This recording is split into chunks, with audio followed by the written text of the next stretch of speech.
Nagsisimula ang kwento sa pag-alis ni Isabela na may mabigat na damdamin. Iniwan si Zero na tahimik na nakatayo sa tabi ng mesa habang sinusubukang pakalmayan ang kanyang nararamdaman. Para sa isang nilalang na nabuhay ng mahigit 2 siglo, hindi niya inaasahang ganito ang magiging pakiramdam niya. Ngunit kapag pinag-uusapan ang mga bagay na may kaugnayan sa Diyos, hindi niya ito kayang kontrolin. Nang mapansin niyang magulo ang kanyang isipan, tahimik na isinara ni Zero ang pintuan at lumakad papunta sa estante ng mga libro. Ang lugar na iyon ay ang pinakamataas na bahagi ng lihim na banal na silid, kung saan matatagpuan din ang silid dasalan. Binuksan niya ang lihim na pintuan na nakatago sa estante ng mga libro at umakyat sa makitid na hagdan ng bato. Pumasok siya sa isang silid na walang bintana. Pumikit si Zero, pakiramdam niya ay may tumatawag sa kanya. Dahan-dahan, nagbago ang kapaligiran ng silid, para bang may pumasok sa kanyang isipan. Naniniwala si Zero na ito ay isang pahayag mula sa mga Diyos. Ang higanteng larawan sa itaas ay malinaw na kumakatawan sa Diyos. Inilalarawan nito ang tila walang katapusang mundo, may malaking pulang hemisphere na nakasabit sa gitna, binubuo ng makapangyarihang mahiwagang enerhiya. Sa simpleng pagtingin dito, mararamdaman ang walang hanggang lakas nito. Sigurado si Zero, ito ang Diyos. Bigla, 4 na pinta ang lumitaw sa paligid niya. Ayon sa lihim na kasaysayan ng simbahan, ang mga ito ay sinuri ng mga dating leader ng federasyon at mga papa, na halos lahat ay nagkaisa sa isang conclusion, ang lugar para sa huling labanan ay nasa 3 pinta na ito. Ang unang pinta ay naglalarawan ng isang trono na gawa sa 12 ng mga armas at bungo. May isang lungsod na binubuo ng matataas na tore ng bato sa labas ng bintana.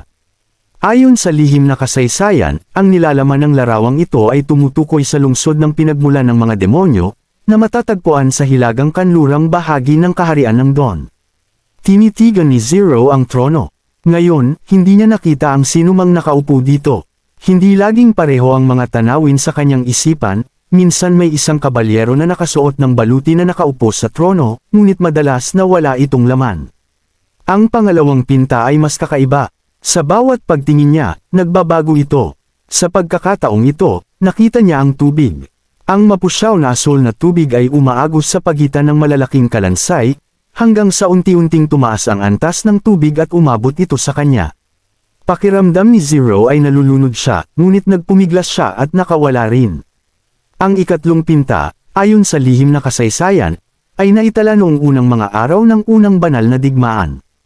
Ngunit napakatanda na ng record, halos wala nang mabasa. Isang bagay ang tiyak, 100 taon matapos ang unang banal na digmaan, naging itim ang pinta at hindi na muling nagpakita ng anumang nilalaman. Ang huli, ang ika-4 na pinta, ay walang record sa lihim na kasaysayan, hindi maintindihan ni Zero kung bakit kahit ang papa, ang tanging tagapagmana ng mga lihim, ay hindi pinahintulutang malaman ito. Ang pag-unawa sa mga pahayag ng Diyos ay labis na nakakapagod. Lumuhod si Zero at nagsimulang magdasal.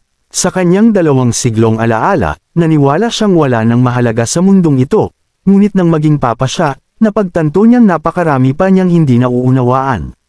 Naramdaman ni Zero sa kanyang puso na siya ang napili ng Diyos. Kung makakalapit siya sa Diyos, kahit 400 taon o 1,000 taon pa ang lumipas, sulit ang kanyang paghihintay. Sa baybayin, isang bangka ang lumitaw.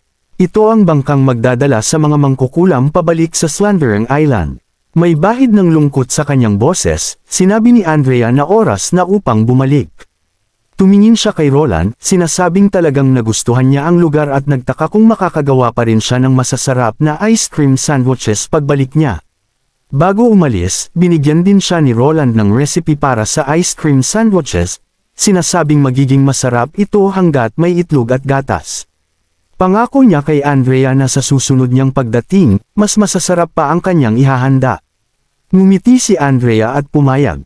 Si Ash, na nakatayo sa tabi niya, ay nagsabi na kung ayaw ni Andrea umalis, maiintindihan naman ni Prinsesa Tilly ang pagkakaroon ng isang hindi gaanong kaakit-akit na kasama. Tinignan siya ni Andrea ng masama at sinabi kay Ash na hindi na siya magbabahagi ng kanyang ice cream sa kanya. Habang papalapit si Tilly sa bangka, tinawag siya ni Roland. Lumingon siya, ang kanyang mga mata ay puno ng halo-halong emosyon. Hindi magaling si Roland sa mga pamamaalam, tinawag niya ang pangalan ni Tilly nang hindi namamalayan.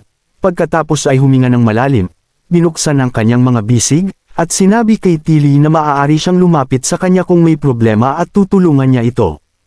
Higit pa rito, ang lungsod ng Neverwinter ay palaging malugod na tatanggap sa kanya. Tumingin si Tilly sa mga time na mata ni Roland, ngumiti, at nagpasalamat. Kumaway sina Andrea at Savvy sa lahat, si Ash ay hindi nagsalita ngunit kumaway din. Matapos magpaalam tinanong ni Nightingale kung ayaw ni Roland na makita silang umalis. Nakaramdam ng kaunting panghihinayang si Roland at binanggit kung gaano kaganda kung ang lahat ng 300 mangkukulam mula sa Slandering Island ay makararating sa kanlurang rehiyon. Binigyan siya ni Nightingale ng isang kakaibang tingin, binabanggit na magiging mas malaki ang kanyang mga kasalanan. Naguluhan sina Roland at Anna, nagtataka kung bakit magkakaroon ng kasalanan, hindi ba mas maganda ang buhay dito kaysa sa Slandering Island? Si Nightingale ay nawala ng salita at naglakad palayo habang hinihila si Wendy patungo sa hot air balloon, iniwan ang dalawang naguguluhang individual. Nakatingin sa likod ni Nightingale, huminga ng malalim si Roland. Matapos mawala sa loob ng 2 araw, tila bumalik si Nightingale sa kanyang dating estado, na sa wakas ay nagbigay sa kanya ng kaganhawahan. Tumingin sina Roland at Anna sa isa't isa at ngumiti, magkahawak ang kamay, pabalik sa kastilyo. Sinimulan ni Roland ang kanyang trabaho sa araw na iyon. Nakita ni Nightingale at Roland ang pinakabagong mensahe na ipinadala mula sa distrito ng Tianggo, natuklasan nila na ang mga gulo at ang mga rats ay aktibo na naman. Dahil bumalik si Nightingale sa bayan kasama niya, ang pagsisikap na labanan ang krimen sa Tianggo ay agad naging isang mahirap na gawain. Magkakaiba ang mga ulat ng publiko, mahirap tukuyin kung alin ang totoo at alin ang mga chismis na gawa-gawa para sa kapakanan ng mga gantimpala. Sumulat si Petrov sa dulo ng sulat, umaasang ang kanyang kamahalan, na isang miyembro ng pamilya Maharlika, ay maaaring magbigay ng lakas tao at teknikal na tulong. Kahit hindi niya tinukoy ang anumang pangalan, alam ni Roland na umaasa siyang sina Nightingale at Wade ay pupunta at tutulungan si Ron. Huminga ng malalim si Nightingale, ipinahayag na ayaw niyang pumunta dahil kailangan niyang panatilihing ligtas si Roland.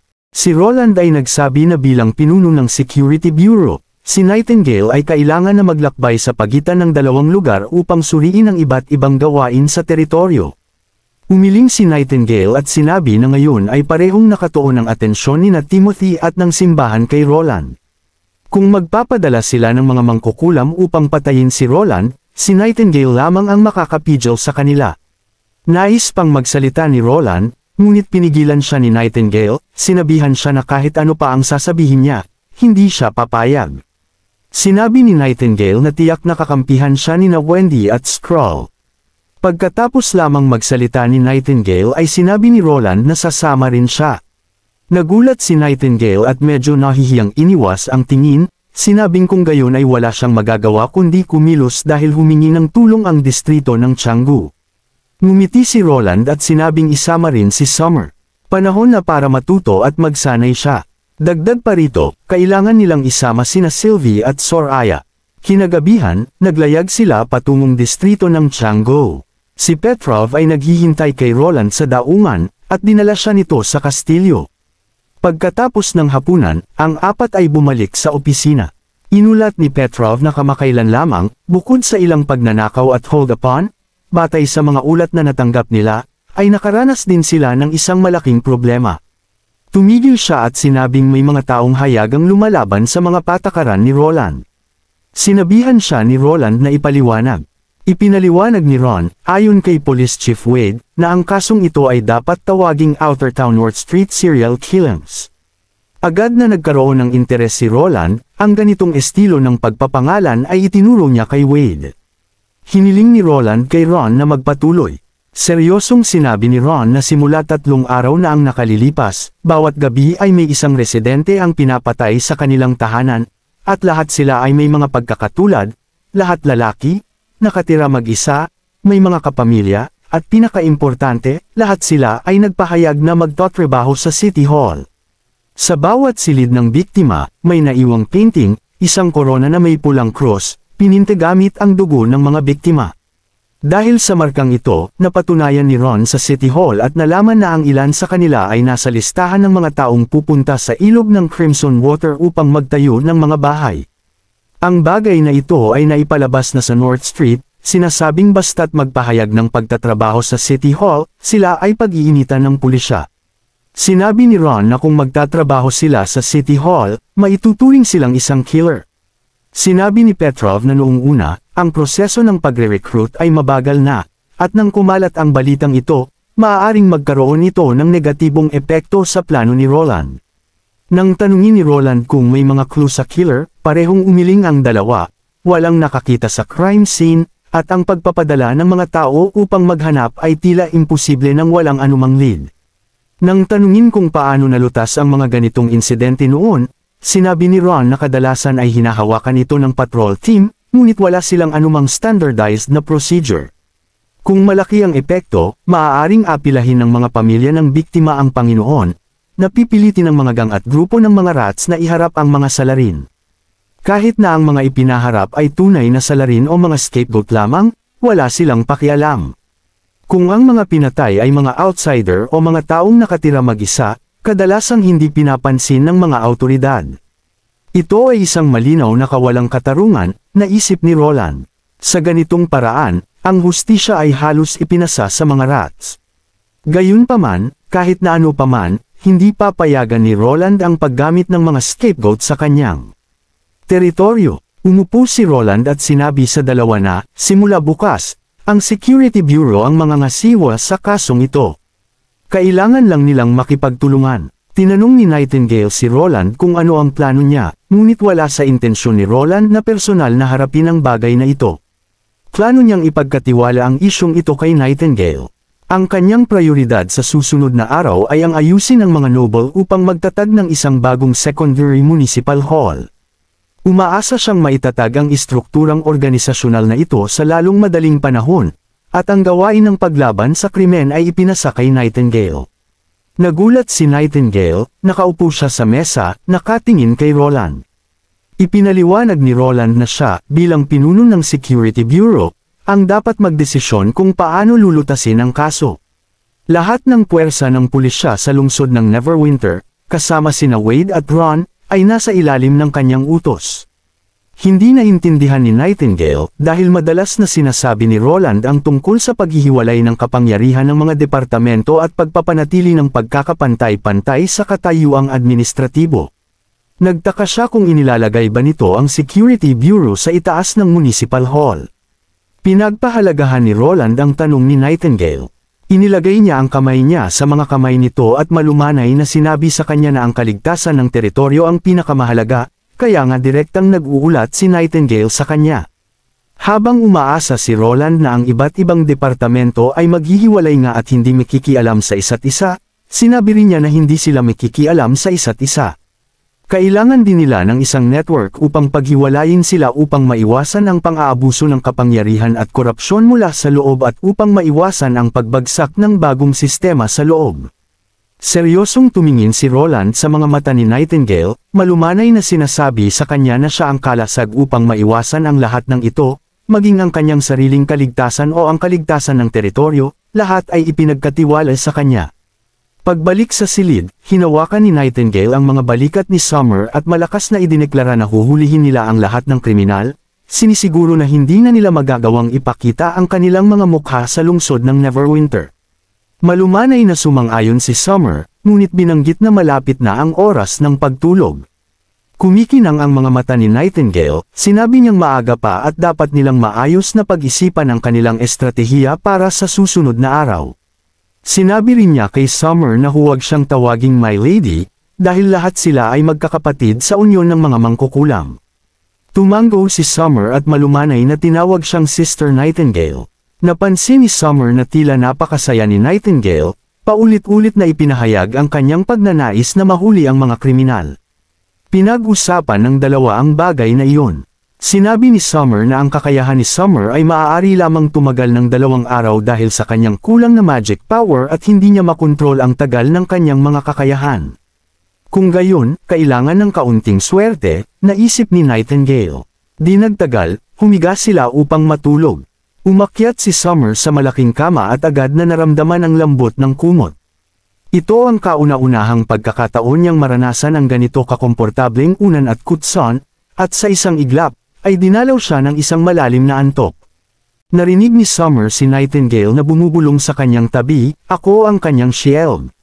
Kinabukasan ng umaga, si Summer, nang may pag-aalinlangan, ay gumapang palabas ng kama, nagsuot ng kanyang coat, at sumunod kay Nightingale pababa sa unang palapag ng kastilyo. Agad na lumapit sina Ron at 2 pulis at nagbigay galang sa 2 dalaga. Natuwa si Ron na may mga mangkukulam na tutulong sa kanya lutisin ang kaso. Titig na titig si Summer sa kanila, ito ang unang pagkakataon niyang makita ang isang count, at medyo natatakot siya. Gayunpaman, nang tignan niya si Nightingale sa kanyang tabi, ito ang unang pagkakataon niyang makita ang isang napakagandang aura mula sa kanya. Maingat na sinabi ni Summer ang kanyang pag-aalala kay Nightingale. Ngumiti si Nightingale at sinabi ng prinsipe, sa kanyang teritoryo, ang pagiging noble ay isang titulo lamang. Bukod pa rito, ang Security Bureau ay may mas mataas na katayuan kaysa sa City Hall, at si Nightingale ang superior ni Ron. Narinig ito ni Summer, kumislap ang kanyang mga mata.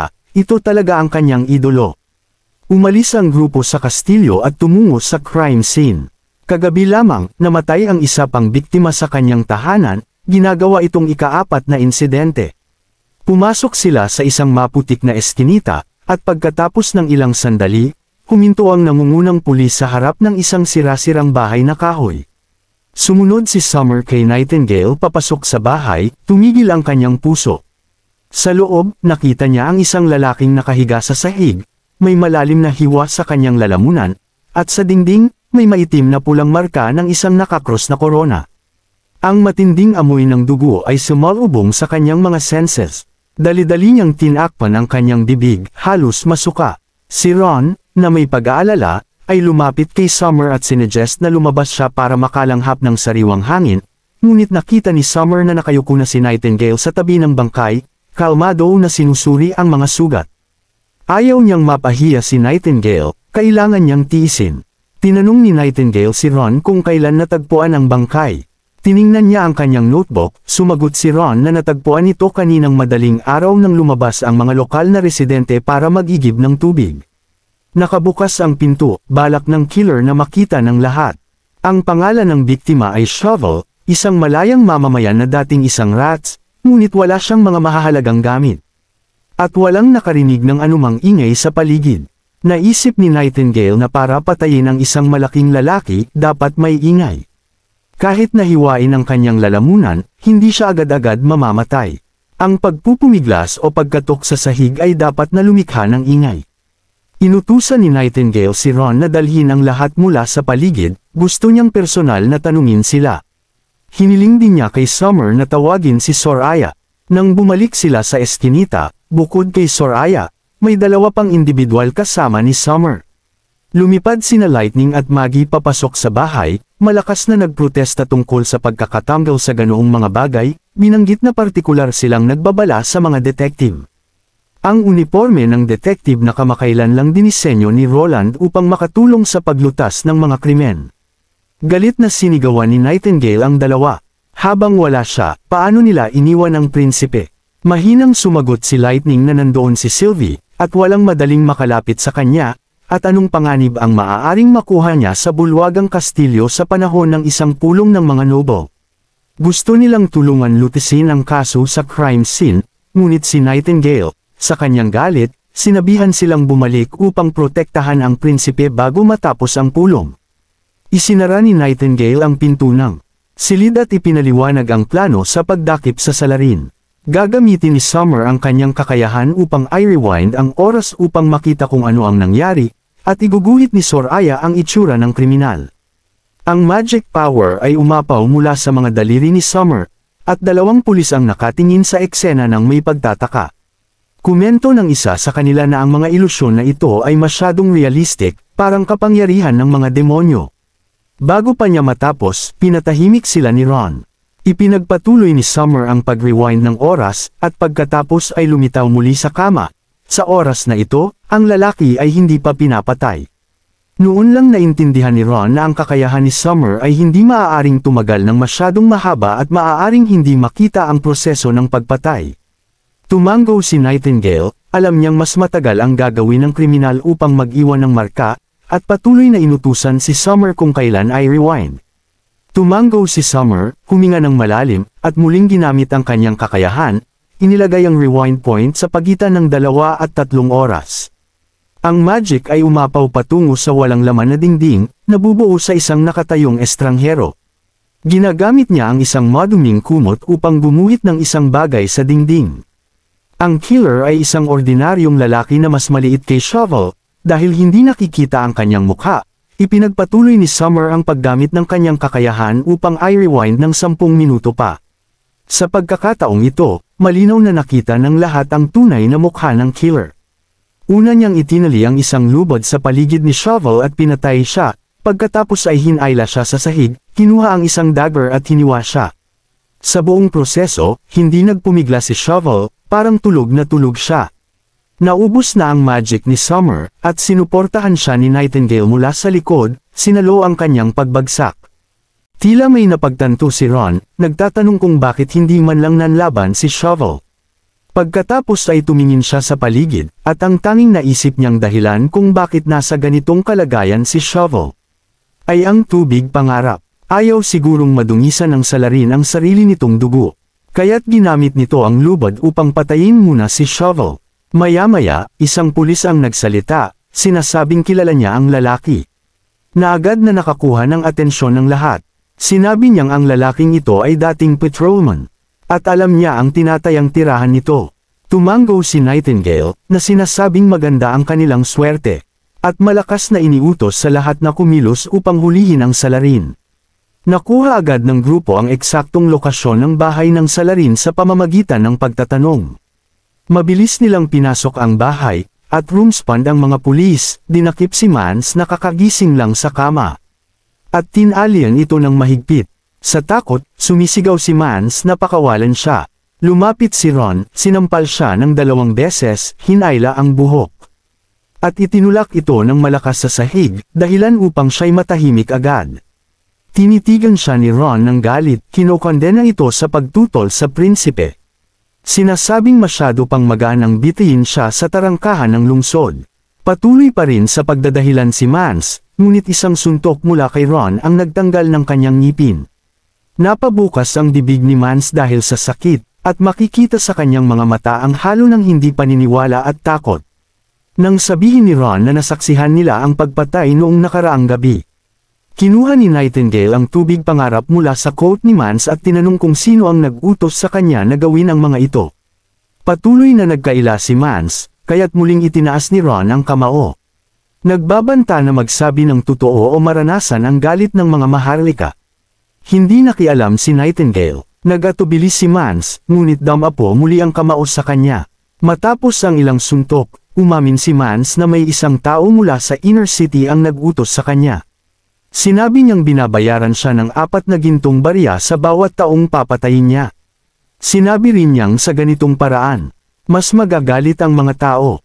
Galit si Mans sa mga pulis. At iniisip niyang kung mawawala ng tiwala ang mga tao sa kakayahan ng mga pulis na protektahan sila. Maibabalik ang patrol team. Sa huli, isiniwalat ni Mans ang pinagmulan ng tubig pangarap at ang mga detalye ng kanilang unang pagkikita. Nang tanungin ni Nightingale kung alam niya ang pangalan at pagkakakilanlan ng tao, umiling si Mans. Alam ni Nightingale na nagsisinungaling siya. Isang tingin kay Ron, at muli niyang itinaas ang kamao. Sa takot, nagbago ng sagot si Mans, sinabing hindi niya alam dahil hindi nagpakilala ang lalaki. Hindi raw ito mukhang maharlika ngunit napakagalante at kakaiba ang pananamit nito. Sa kanilang mabilis na pagkikita 2 araw na ang nakararaan, tila suot nito ang unipormeng may amblemang hugis petalo. Nagpalitan ng tingin sina Nightingale at Ron. Emblema kaya ito ng pamilya Petrov.